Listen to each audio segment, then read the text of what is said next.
Hello and welcome to the Arctic Summer College. Again, this is the last session of the year for 2017. Hello, I'm Max, and I have to say I'm not sure whether Arno will join us as well today. I know for sure that neither Brendan nor Andreas can join because of scheduling issues today, but I hope you're happy with me as well, and we will have some time later to discuss any questions you might have regarding the paper or other procedural issues. So today we have one presenter, and I'm very happy that he's here with us today. Alexey Tsykarev is presenting today. He's a member of the United Nations Expert Mechanism on the Rights of Indigenous People. He's been in many capacities involved in working with young Indigenous people and Indigenous peoples in general, and in the framework of the United Nations Expert Mechanism, but also other organizations. I'm very happy that you're here today after this one incident where we had a power outage and couldn't have you on the Arctic Summer College. Really glad to have you back here. And small note for those who are expecting also the speaker Max Frager here today with us. I haven't heard from him, so I don't think he'll be with us this year at all. So I'm really sorry about that. But I think we have actually a very positive outcome because we always had planned to have only one speaker in the last session, so we have time to discuss a little bit and also have a wrap up and feedback session at the end. So with that, I want to not take away more time because Alexey is here, he's waiting, so he can start his presentation. And then after his presentation, we'll have our closing session, feedback session, and wrap-up session. And I look very much forward to that. Of course, just like with any other speaker, we have plenty of time for questions and answers, so don't hesitate. Again, just as always, and you know that, you can ask your questions in three ways: the chat function, the question function, or you can raise a hand. Not literally, but here in this system. Either way, I hope you enjoy the presentation. I hope Alexey is ready for his presentation. If you want to, you can start now, and I will just come back after you're done with your presentation. Okay? Great. Thank you. Hello. Thank you, Max, for presenting me and for inviting me this time. This is already the third time I'm participating in the Arctic Summer College. I'm really happy to be part of this exciting training, and I will this time I will tell you more about the new mandate of the expert mechanism on the rights of indigenous peoples, how it can be used for promoting indigenous peoples' rights worldwide, and with specific mention of specific emphasis of Arctic indigenous peoples and communities, and also will underline some global and regional challenges when it comes to the 10th anniversary of the implementation of the United Nations Declaration on the Rights of Indigenous Peoples. You probably know that pretty soon, in 2 weeks, we will celebrate globally this very significant international instrument, the UN Declaration on the Rights of Indigenous Peoples. So I will try to share my my presentation. I hope you can see it now. So this is yes, we can. Oh, thank you. Sorry. So this is a little slideshow which will helped me to showcase what the expert mechanism and other mechanisms in the United Nations actually do. So we now have 3 main indigenous specific mechanisms within the United Nations system. First of all, it's a permanent forum on indigenous issues, which is a subsidiary body to ECOSOC, Economic and Social Council of the UN, and it is located in New York. And if I can describe what the forum does, so this is advocacy and system-wide coordination. The permanent forum has 6 mandated areas, including health, environment and culture, human rights, economic rights, and social rights. The main task of the forum is to advise the UN and ECOSOC on indigenous peoples' rights in these 6 mandated areas. And also, Permanent Forum coordinates with all the agencies within the United Nations system in order to get them to the same page on indigenous peoples' rights. The other mandate is the Special Rapporteur on the Rights of Indigenous Peoples, which is located in Geneva. Her office is in Geneva. And these mechanisms, this is actually a special procedure of the United Nations Human Rights Council. And I think that the main task and the main function of the Special Rapporteur is to monitor country-specific issues when it comes to indigenous people's rights. So the Special Rapporteur is gathering best practices from country level and promotes these practices to other countries and also evaluates the entire situation with the human rights of indigenous peoples in different countries. And also the Special Rapporteur can undertake country visits in order to communicate with particular governments, particular communities, and ensure that indigenous people's rights are being implemented in a proper manner.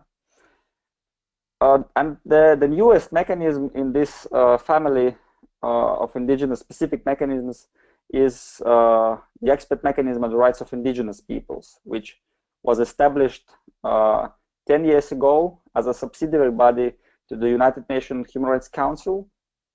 And the expert mechanism actually replaced the working group on indigenous populations, which spent tens of years to draft the United Nations Declaration on the Rights of Indigenous Peoples. And since the declaration is in place, states decided to close this working group and to establish another mechanism in Geneva, this expert mechanism, in order to advise the Human Rights Council how to best implement the UN Declaration on the Rights of Indigenous Peoples. But last year, the Human Rights Council revised our mandate, expert mechanism mandate, and improved it pretty well. So before the reform, the expert mechanism could only submit thematic studies to the Human Rights Council and give some advice and recommendations to the Human Rights Council. So now we can, along with this, so we can continue this exercise, but along with this, we can also do something more, including technical assistance and facilitation of dialogue. So this is a resolution. This is the resolution 636 of the Human Rights Council, which actually established this mandate, and under this mandate we already conducted I think eight studies, and you can read the titles of these studies. So basically, if I can recall, so we did a study on education, and we did a study on participation in decision making. Another study is on promotion of languages and cultures as part of the human rights of indigenous peoples. Then we did a study on access to justice, and another study on disaster risk reduction, which is particularly very interesting study for the Arctic region, since we have this big impacts of the climate change, and this study actually examined how indigenous people suffer from the climate change and other circumstances, and how we can prepare for this unlucky happenings, and how we can use indigenous people's traditional knowledge in this exercise. Another study we have done is about cultural heritage. We actually did this study 3 years ago, and we are still trying to follow up on this study, as well as other studies. Yes, last year we prepared a study on the right to health with a specific focus on the most vulnerable groups of indigenous peoples, including indigenous persons with disabilities, indigenous women, and children and youth. Also, we did some follow-up studies, like more deep studies on particular issues, like for example on decision making. So we did another study on extractive industries, and also when it comes to the access to justice, we did another study which focused on restorative justice and indigenous juridical systems and access to justice for vulnerable groups of indigenous communities. Also, along with the studies, we have done summaries of responses from the questionnaires. We disseminated questionnaires among states, and we received some answers how states implement the declaration, what practices they use, and how they can elaborate on challenges. And also we received answers from indigenous organizations, and we with the help and assistance of the University of Manitoba, we did this research, combining these answers and analyzing a little bit. So it was before the reform, and now with the new duties and capacities, we actually have some improvements in our work. For example, if before only states, the Human Rights Council could decide what themes for our studies we choose, so now we have more independence in this issue. So experts themselves can determine what studies we conduct, what themes we take. For example, after we received this authority last September, so we decided with members that the next study will be about human rights defenders. But last minute in July this year, we had to change our decision because we learned that the Special Rapporteur on the Rights of Indigenous Peoples, Vicky Tauli-Corpus, also decided or thought about the same theme, and we should not actually overlap our work with other indigenous specific mechanisms, because states and indigenous peoples follow on this very well, and they note sometimes that you should not overlap, and we decided to take another theme. So we picked free, prior, and informed consent. So this is the theme for our next study, which we will do the coming year. Additionally, and this is specifically mentioned in the resolution of the Human Rights Council, that the Declaration on the Rights of Indigenous Peoples should be the main normative framework for MRIP's activities. We should have enhanced cooperation and enhanced interaction with the other mechanisms. As I said, we should not overlap, and we should coordinate, and that's why we have coordination meetings, and we decide what joint actions we can realize. For example, last month, when we celebrated the International Day of Indigenous Peoples, we jointly signed a statement, the three mechanisms, and we put it on the internet that everybody in the UN and beyond can understand that three mechanisms cooperate on indigenous people's rights very effectively. Additionally, and this is very important, that now we can do something country specific, some things on the country level, and it actually this part of our mandate has been the most expected among indigenous peoples and perhaps among states.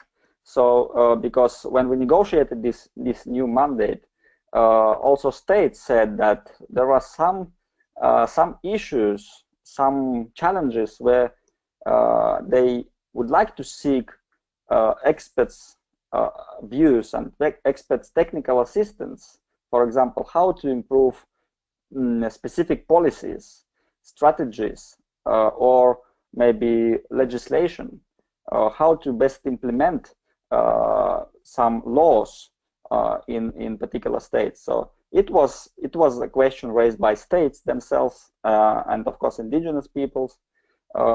Although indigenous peoples wanted, of course, something more monitoring, but states refused to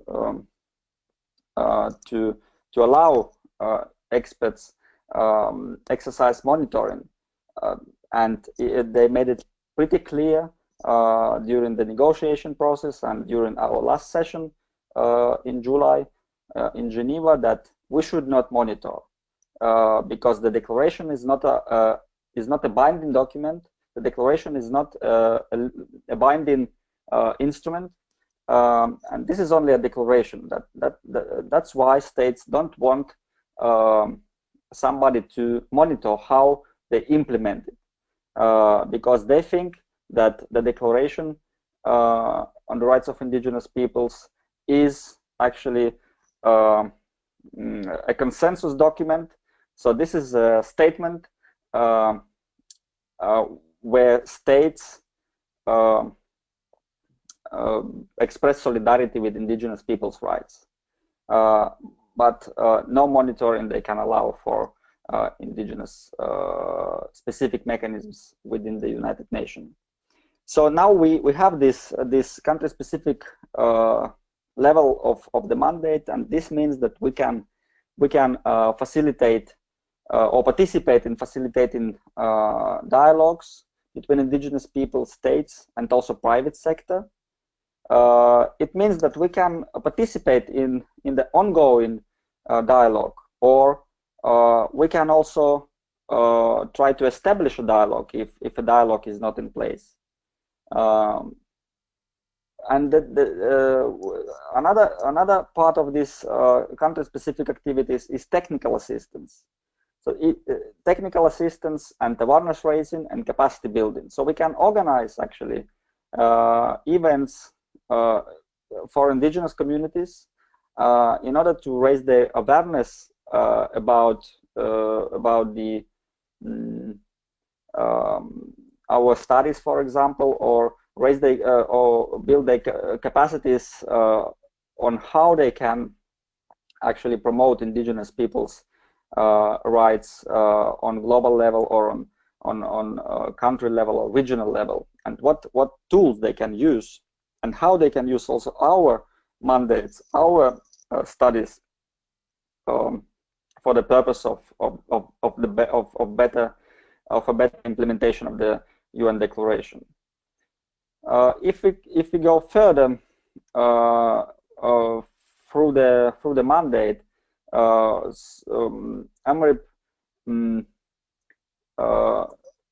AMRIP is allowed to provide two studies. One study is a thematic study, so this is simply a continuation of our past work, conducting thematic studies. And as I said, the next one will be on free, prior, and informed consent. Another study will be on just maybe a replacement of our survey on implementation of the declaration, but it will be more on global trends. So we will analyze global trends and regional trends, and maybe look at if there was some backtracking or some good developments, best practices, bad practices. So we will gather this information, and we will also look at the recommendations of the Universal Periodic Review. This is a very significant instrument of the Human Rights Council. We will look at the treaty bodies recommendations, for example, the recommendations of the Committee of Economic and Cultural Rights, the Committee of Human Rights, Committee of Elimination of All Form of the Racial Discrimination. So all these treaty bodies, which consider indigenous people's rights as well. So we'll look at their recommendations, and we will try to analyze how states improve their policies in order to somehow reflect and to address those recommendations of the treaty bodies. And this year we did and presented for the Human Rights Council the first study on the global trends. So it's also available. The draft study is also available on the web page of the expert mechanism of the rights of indigenous peoples.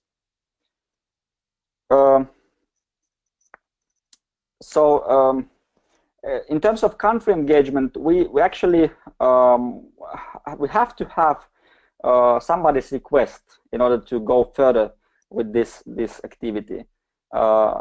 Request means that states, one state or number of states, or indigenous communities, indigenous organizations, or jointly states and indigenous organizations request the expert mechanism to help with something. And I can raise some particular examples from the Arctic region. We have this unfortunate developments in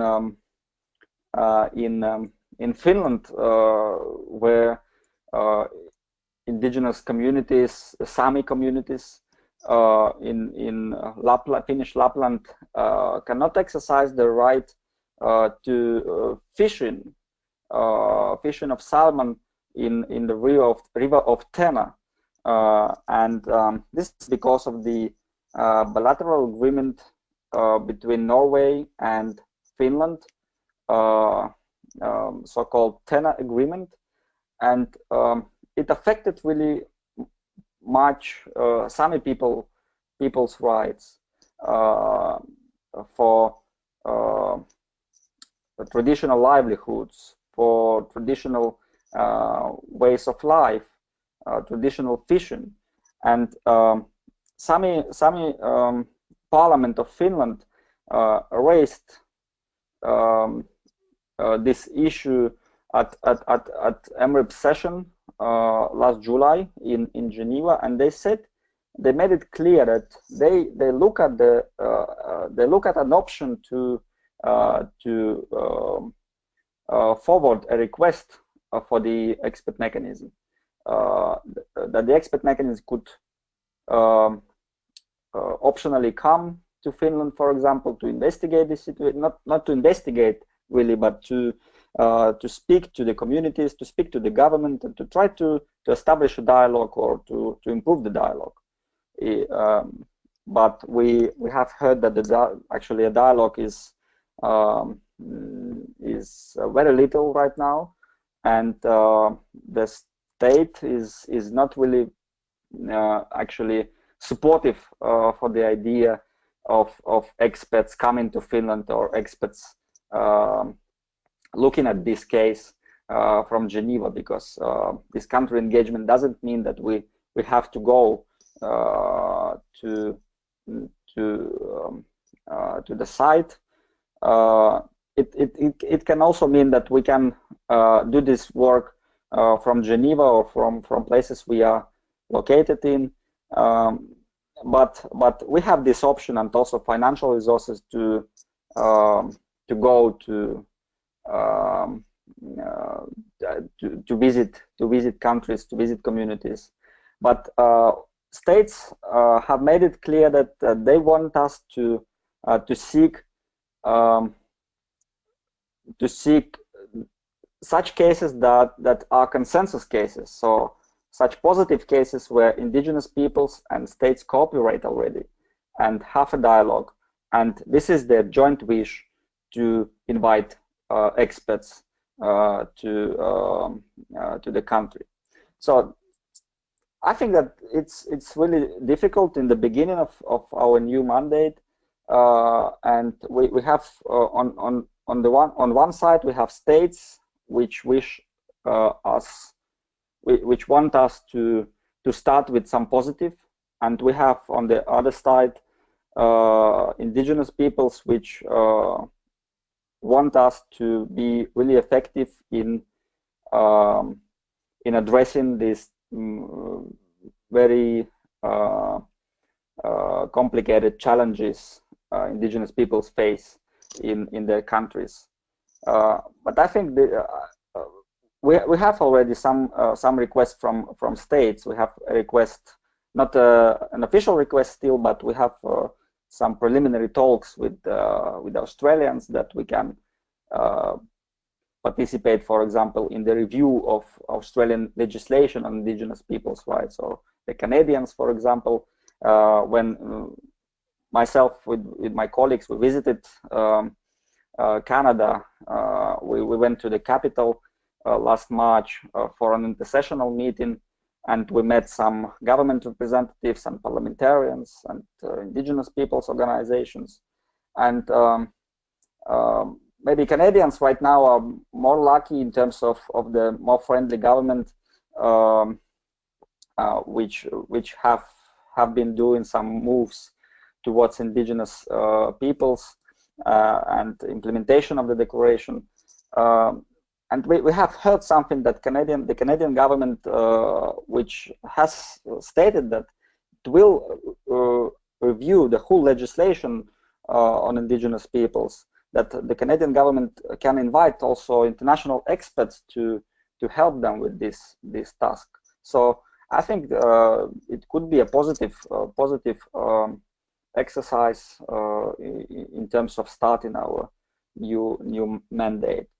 Also from there are some examples concerning Russian indigenous peoples. For example, my people, the Karelian people, which is living in the northwest part of Russia, in the Republic of Karelia, close to Finland. My people is unlucky, is trying actually to get part of the Barents Euro-Arctic cooperation, which has a specific working group of indigenous peoples. Right now, this working group includes only 3 people of the Barents Euro-Arctic region, particularly Sami people from 4 countries, Weps people, and Nenets people. But the Karelian people also is an indigenous people of the region and is trying to go to get part of this family, but somehow the Barents Euro-Arctic cooperation has refused to allow Karelians to join them. And I think that Karelians are really are looking at the possibility to also request from the expat mechanism their advice or their maybe help to facilitate a dialogue between them and those international structures as Barents Euro-Arctic cooperation. So going further, I would like to mention that we really look at the Universal Periodic Review, which is, I think, the best existing mechanism in the Human Rights Council, where states monitor other states, how they exercise human rights, and this is very significant. And I think that EMRIP and our studies and our work should be really part of this Universal Periodic Review. So this is about facilitation. So I can I have already mentioned on this, and now I would like to present the membership of EMRIP. So this is selection criteria how what people can apply for EMRIP to become a member. And now we have an increased composition, which includes 7 experts from 7 geopolitical regions, not geopolitical, but social-cultural regions of the world where indigenous peoples live. So before the reform of the mandate, we had only 5 experts and 5 regions, according to the United Nations 5 regional system. And for example, Arctic, North America, and the Pacific in this system are in the same group, but we know that indigenous peoples living in these very different areas, so they have maybe some different challenges, different specificities, and that's why states heard this argument that we have to have seven experts, and now we have also one from the Arctic, and this is the membership. So we have Miss Laila Susanne Vars from Norway. She's sitting for the Arctic region in the expert mechanism until 2020. So she could be a good contact person as well when it comes to indigenous people's rights in the Arctic region. So this is a picture of our team from this year. And we have also in addition to our studies and technical assistance, we can also undertake some intersessional activities.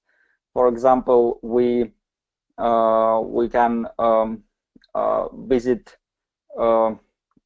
states for intersessional meetings, and we have we have done that. For example, this year we visited Russia, Siberia, Khanty-Mansi Autonomous Region, and we visited Canada 2 times this year and 2 years ago.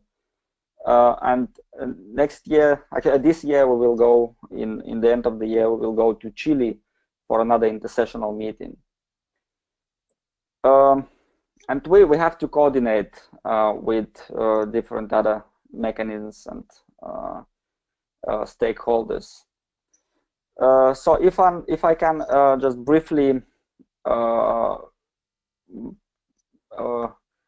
describe what we did at our 10th session. So we simply we had dialogue with the national human rights institutions, which is also a part of our new mandate. We invited those institutions for our session to interact with them. And in our focus, we have some focus areas like climate change, for example, but we also have this international repatriation of ceremonial objects and cultural items. We have endangered languages, participation of indigenous peoples in the United Nations. You may know that this process which is going on in New York, actually, it failed or almost failed in New York this summer, because states are not ready for giving seats, permanent seats for indigenous peoples in the General Assembly. And I think that this is a signal that we should use and strengthen those mechanisms we have already, and our participation in the UN ECOSOC, for example, or the Human Rights Council. Business and human rights also is one topic, and our last study we presented this year to the Human Rights Council is about indigenous businesses and indigenous and access to financial services. And as I learned from statements of the Sami Council, for example, that this is also a priority for the Sami people and for indigenous peoples as a whole in the Arctic region, in the Arctic Council. But there were some differences, for example, between indigenous businesses in the Arctic countries. For example, we learned that we can have in Canada, for example, quite big indigenous owned and indigenous run businesses like insurance companies and so forth. But in Russia, for instance, or in Lapland, we don't have such big indigenous run businesses. Indigenous businesses we have in these areas, they are pretty small, and mostly in the sphere of tourism, for example, or some family businesses. And the whole concept of indigenous businesses in those indigenous communities is not the same like Western understanding of businesses. And in our study, we tried to examine this indigenous concept. Actually, indigenous peoples have a right to development, but they have the right to develop their own areas, their own businesses. But they also have the right not to develop. They have this right to only follow those traditional livelihoods and not to develop businesses as such. So, and we tried to, in this study, we also tried to somehow showcase existing mechanisms which states provide to somehow help indigenous businesses. For example, subsidies or tax regime relaxation or something different. But in the Russian Arctic, for example, we learned that these subsidies can very negatively affect the other rights of indigenous peoples. For example, the right to participate in decision making. And it happened 2 years ago when the government decided to organize a check of how indigenous communities use the subsidies, and that check was the other day, the next day after the main gathering of and decision making assembly of the Sami people of the Russian Federation. And of course, everybody at that meeting had in mind that next day they will have this check-in, and they will encounter they might encounter some difficulties if they vote in a wrong way from the perspective of government. So this is very interconnected, and we have a lot of interlinkages between different rights of indigenous peoples.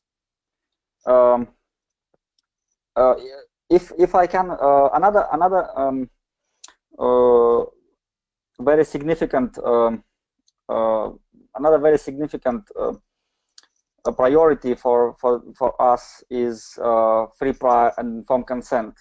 As I said, we will do a study on this, but also in our annual report and in the study on trends from this year, we examined some practices from different regions. For example, the Arctic region, and in particular the Russian Arctic, we now have some good developments, including a legislative process on social cultural assessment, or so-called ethnological expertise, which is a very serious instrument. And we have in the biggest Russian region, the Republic of Sakha, Yakutia, which is part of the Arctic too.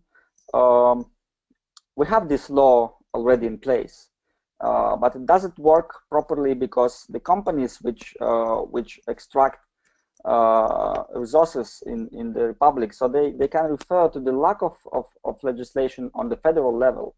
So they can use the goodwill, and they can use this regional law, but they can also refer to the absence of a federal analogous, and to just get a permission, manufacture a consent from a community, and go further with extraction.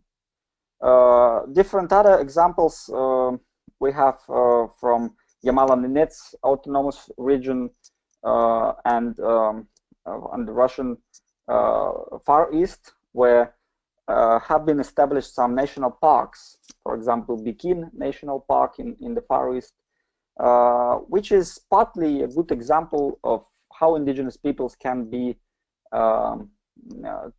part of the decision-making system, and free, prior, informed consent actually is in place. And in this park, Bikin, indigenous representatives have been invited to the managing authority. They have been asked to perform as deputy director of the park, and they have a lot of power in decision making in this zone of the national park, where of course free, prior, and informed consent is this principle is fully in place. And another issue of a significant importance and of our focus is health.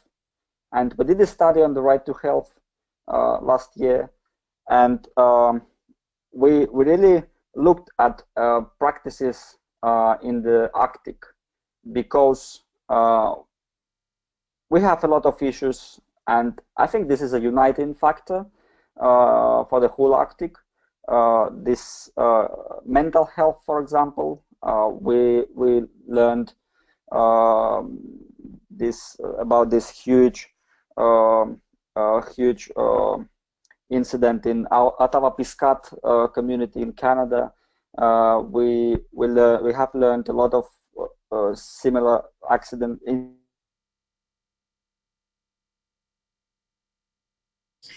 I think you are somehow offline, Alexey, or maybe that's just me. I'm not sure which side this is, but I couldn't hear you right now.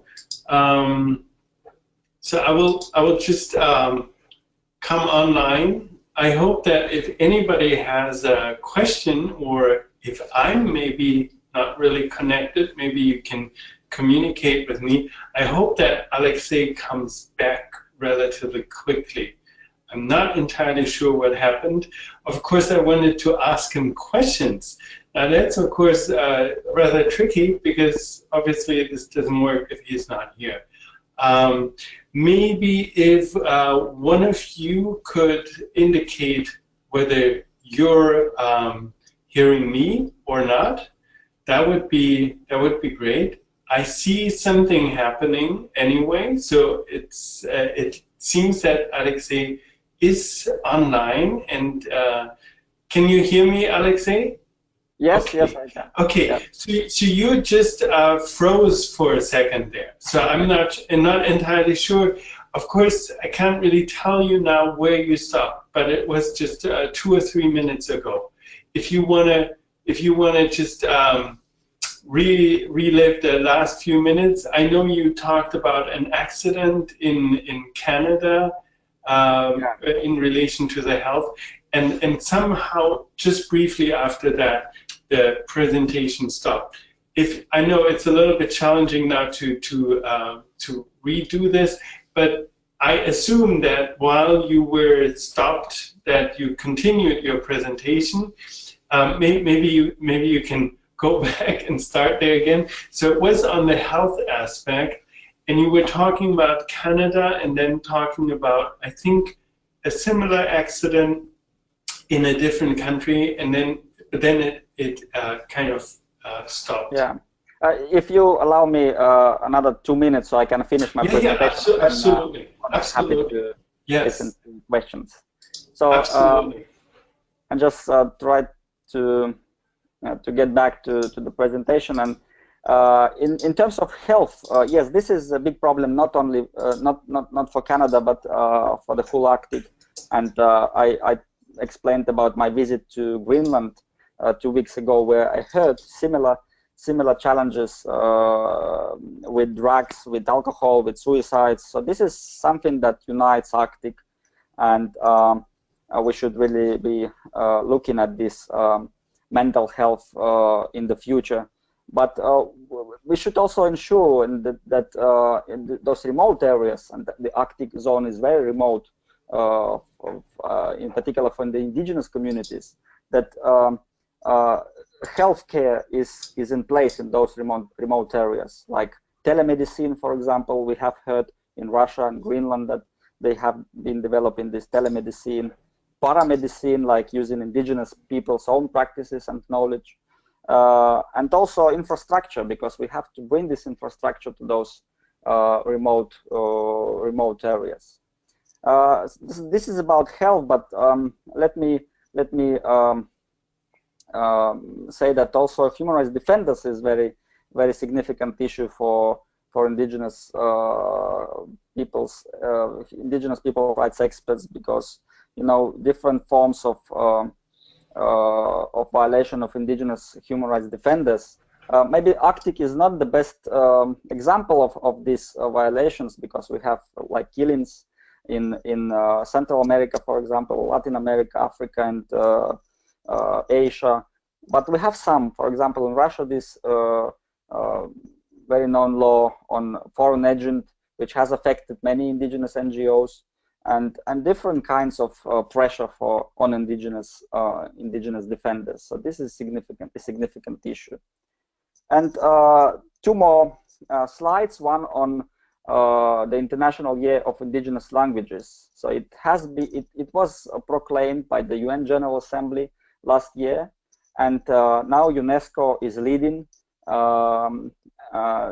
in the process of preparation for the International Year, because many indigenous languages of the Arctic are endangered, very endangered, and really we have in Russia some communities where only a few speakers, like 10 speakers of some languages. So this is something which should be in our attention in the years to come.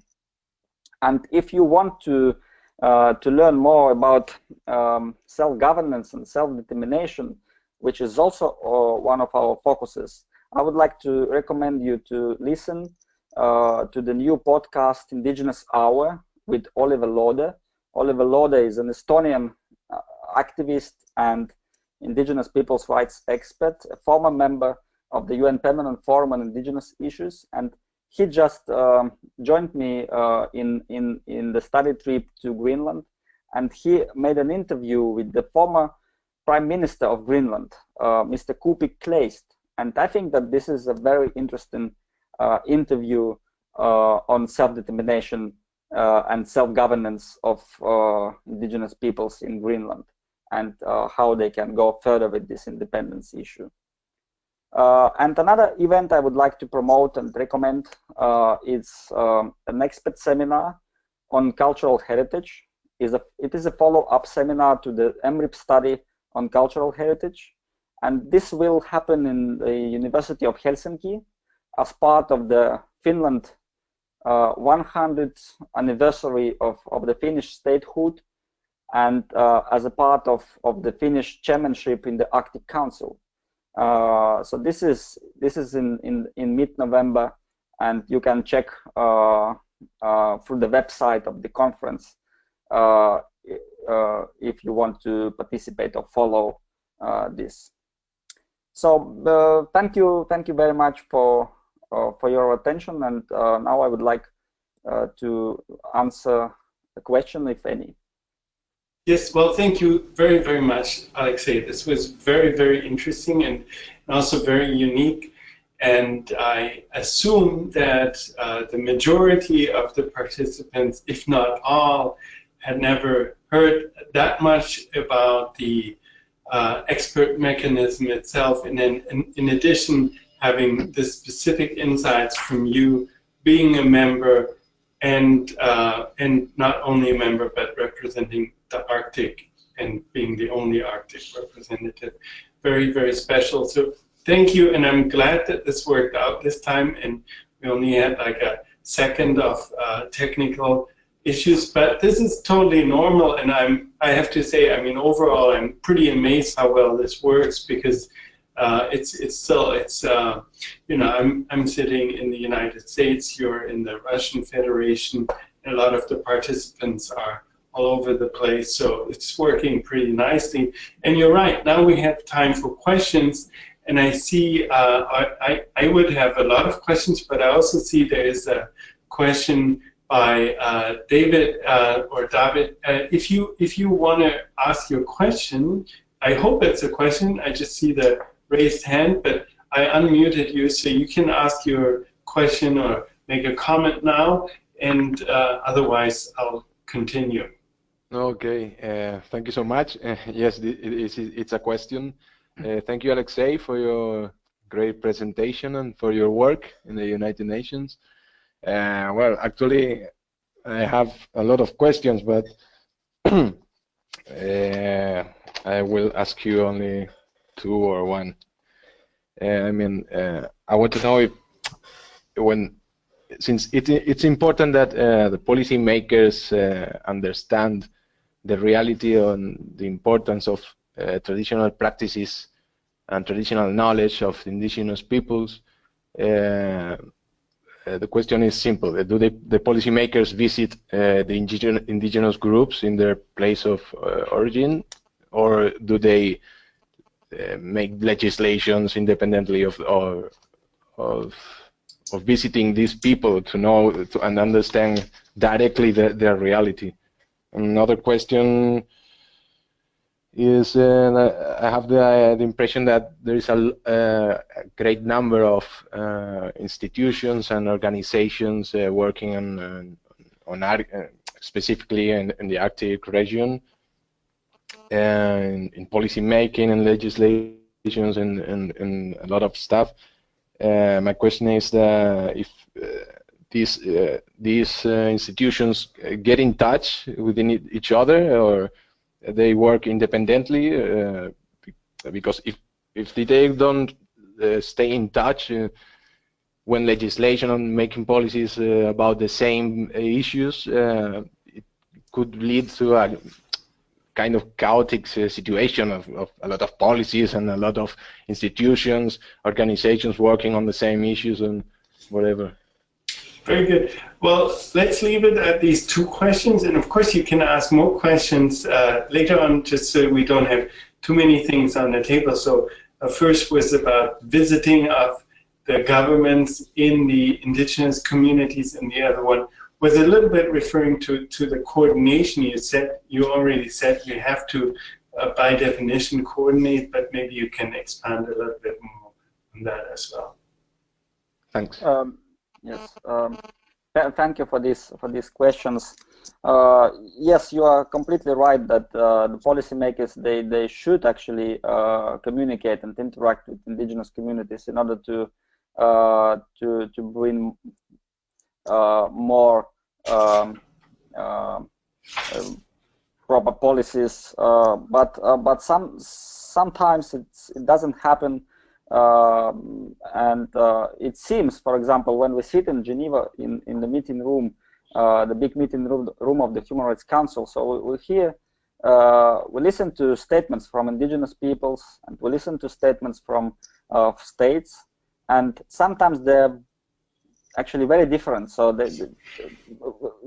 states are speaking about the best practices, and for example, I can speak about the Russian Federation, which I really follow quite closely what is happening in the policies and what they say. So they simply say that we have these best practices, and experts should not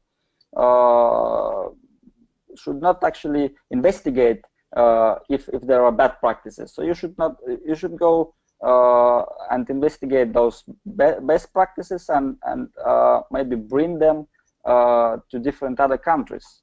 And then we have statements from indigenous peoples who say that this is not the case. These practices, maybe we have good legislation, good laws, but the practices and what is happening on provincial level or on municipal level, so it doesn't reflect what is written in the law. So that's what is happening, for example, with the fishing, with the quota issue for fishing. In most of the rivers in my republic and in most of the lakes in my republic, indigenous people cannot fish with nets, for example, which is one of the the fishing is one of the livelihoods, and it's part of their way of life, and it's how they can survive actually in wintertime. It's very difficult because the people in Moscow they don't understand what does it mean for those local communities, and when they draft these laws, they sit in Moscow, they don't visit places, they don't interact with specific communities, so it doesn't work. And I think that it happens in many other countries, like in Finland right now with this fishing problem. So they don't even have a dialogue. The state and indigenous community, it's global. It's a global problem, and I think that you are very right that those policymakers, they should go and they should visit sites and interact. In terms of another question on coordination, yes, we do have coordination. My mechanism and other mechanisms, but we really want to have more coordination with the governments and with indigenous communities. We have more or less it's on a good level, this coordination. But with governments, for example, from Arctic states, it's very fine. We have a lot of Arctic states, actually all of them, so they are participating quite well in the meetings of the United Nations, and most of them belong to the group of friendly states for indigenous peoples. They all accept UN Declaration on the Rights of Indigenous Peoples. But for example, we have a big problem with African states. We don't have African states in the room. We don't have Asia states in the room. So they, because they think that this issue on indigenous peoples is very politicized. They think that somehow these indigenous groups, they go to New York or Geneva and they blame the government. They are not constructive in a way, and that's why the government doesn't want to sit there and argue publicly with them. So I mean, this is a very big problem. Okay, well, thank you for answering these questions, and I hope, David, that the answers were satisfactory. Otherwise, you can, of course, raise your hand again and ask again. I would like to ask a question myself right now.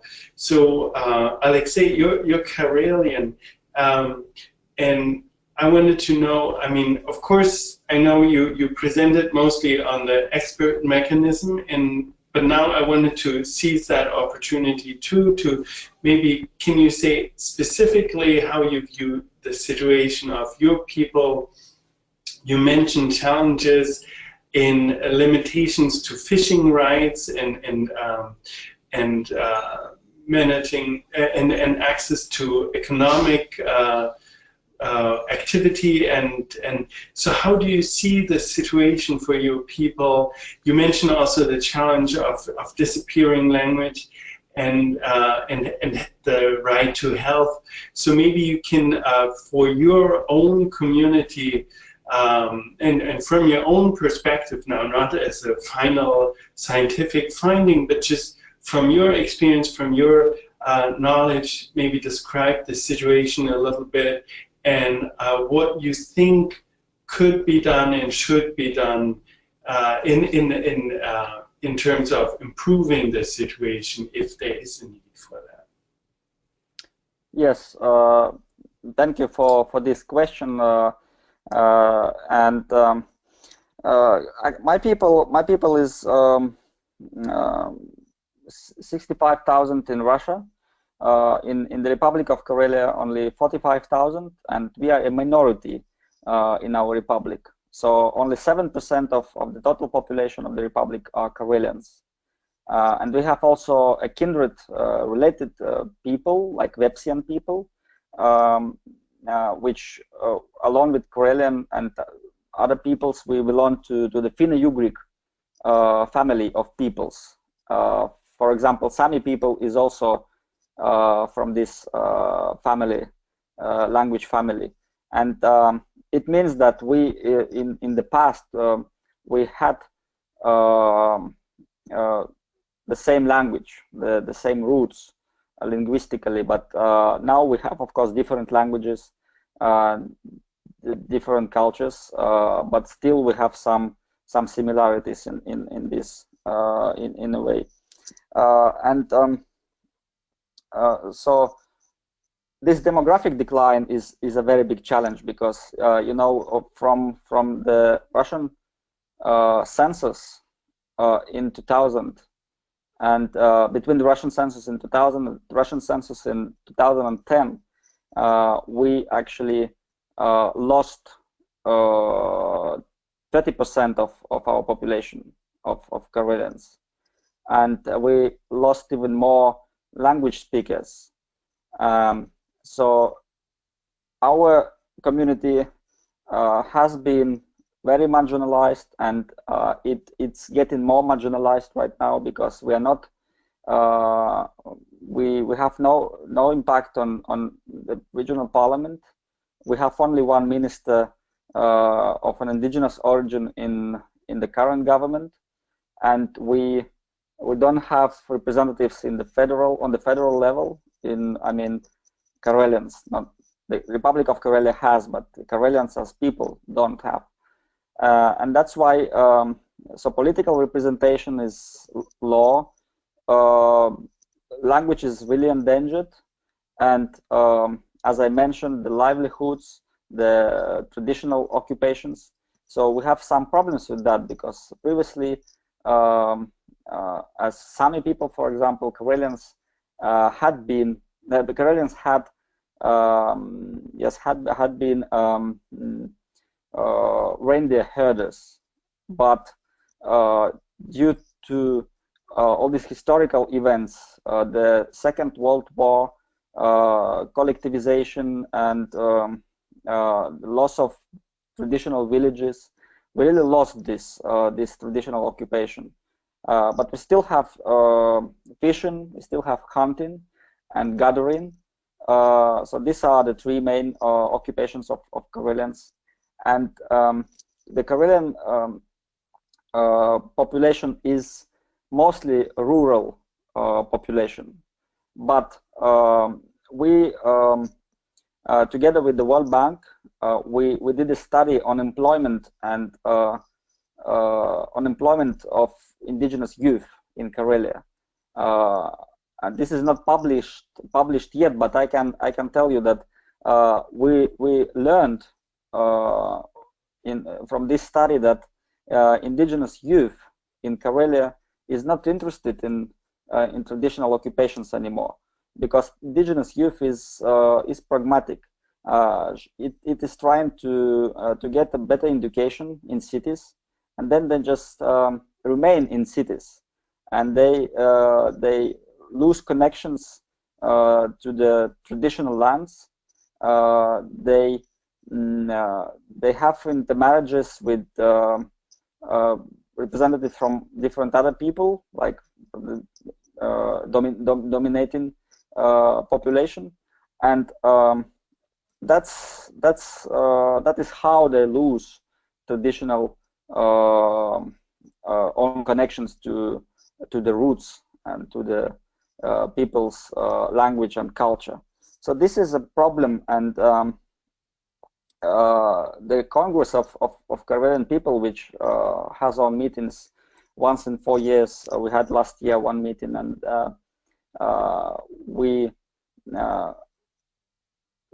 stated in the Congress of Karelian people that we should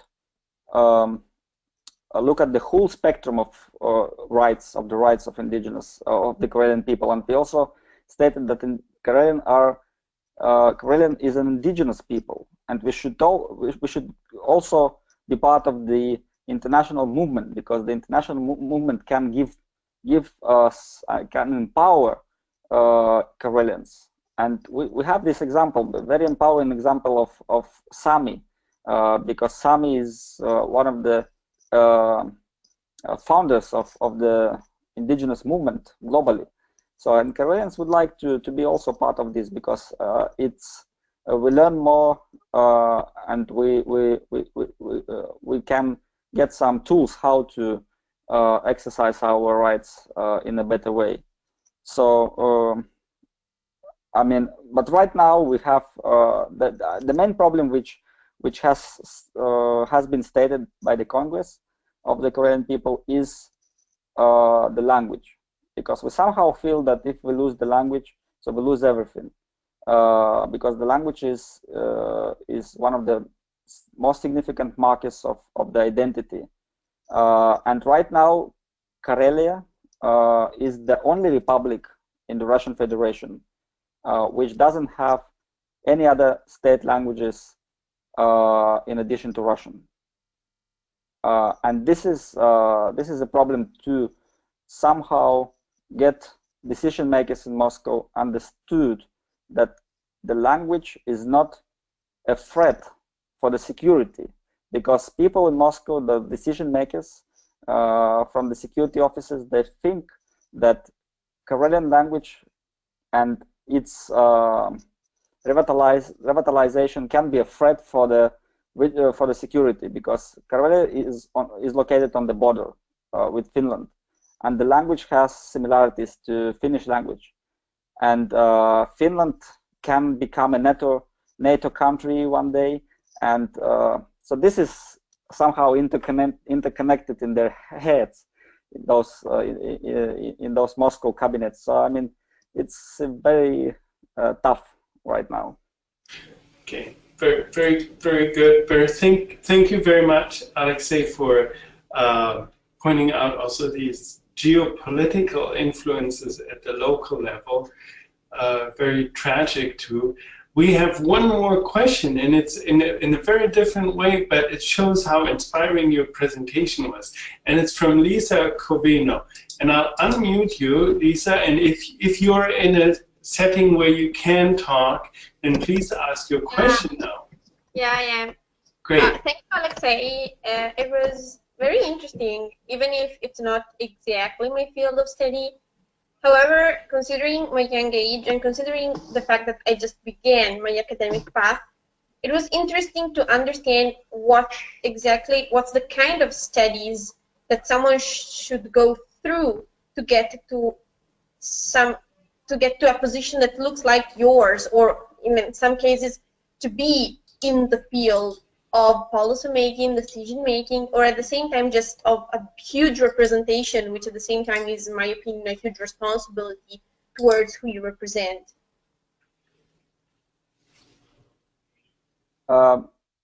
Please, can you please repeat, because I'm not sure if I got this.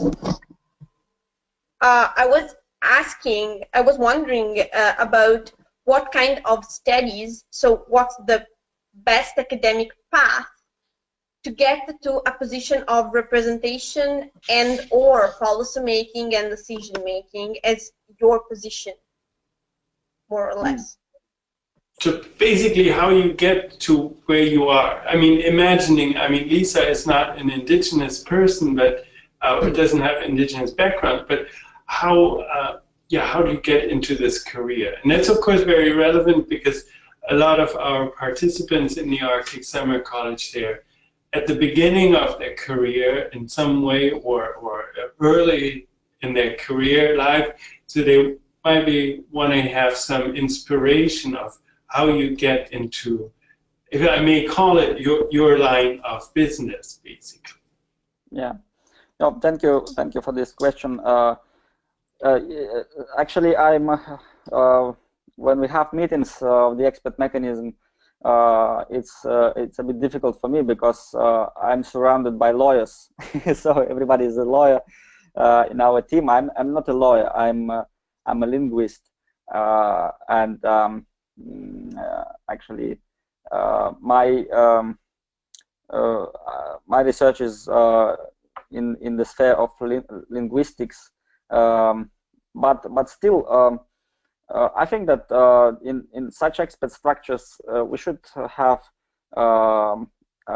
people from different backgrounds and from different perspectives, like lawyers. We have some people from culture, some people from language sector, and this is important. But of course, for example, when I look at the spectrum of the research on indigenous peoples in Russia, it's basically on.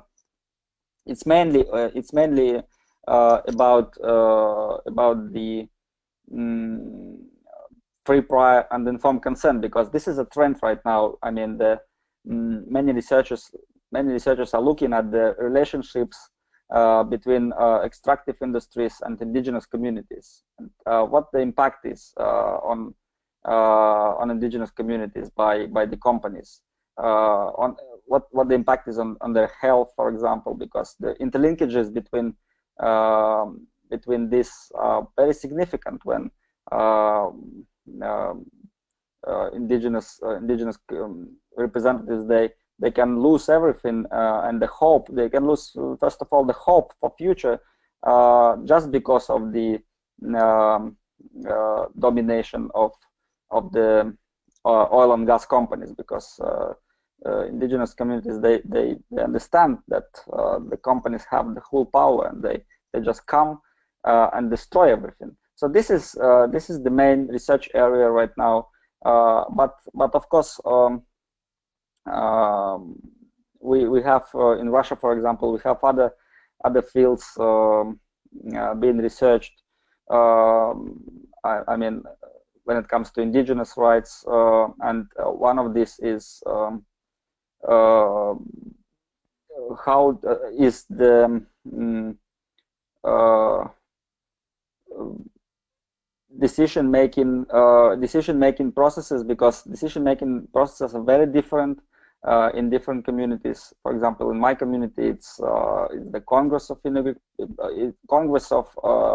Karelian people, and up north in Sami communities we have this community level meetings, and the government is trying to somehow be engaged with this, and this is very interesting how decision making is happening in different indigenous areas. But my path in this is linguistics. What is the role of languages, the role of cultures in the promotion and protection of human rights of indigenous peoples? Intangible culture. So the specific area which I'm looking at right now, it's the intangible culture, because Russia, nor the United States, nor Canada they're not part of the convention, UNESCO Convention of the Intangible Cultural Heritage.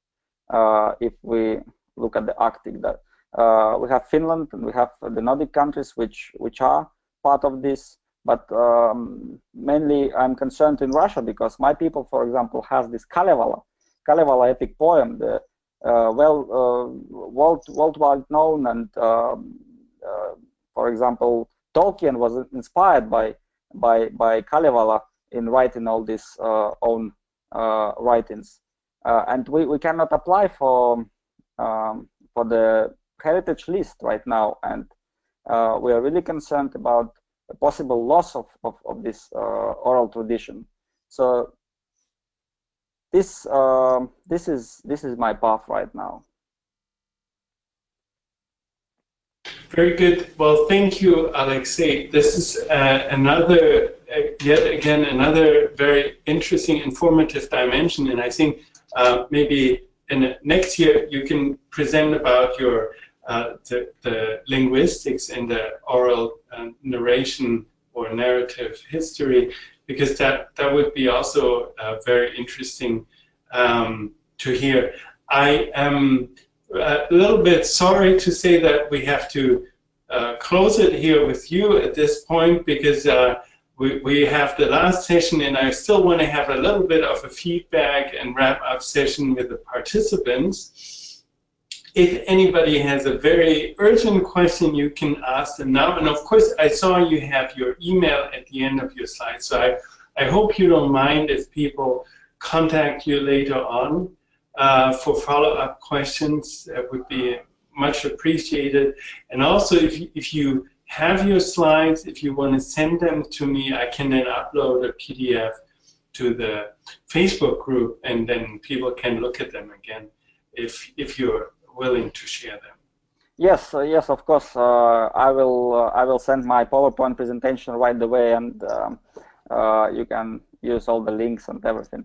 And thank you again very much for inviting me, and it's always a pleasure to be part of this very interesting conversation. So thank you for the questions and your attention. And if you have any other question, you can also feel free to write emails and so forth. And I would like to wish you a very good autumn and a very good finishing of the Arctic Summer College. Thank you so much. Well, thank you very much, and you have a great evening, and I hope to be in touch very soon. Thank you, Alexey, and take care. Bye-bye.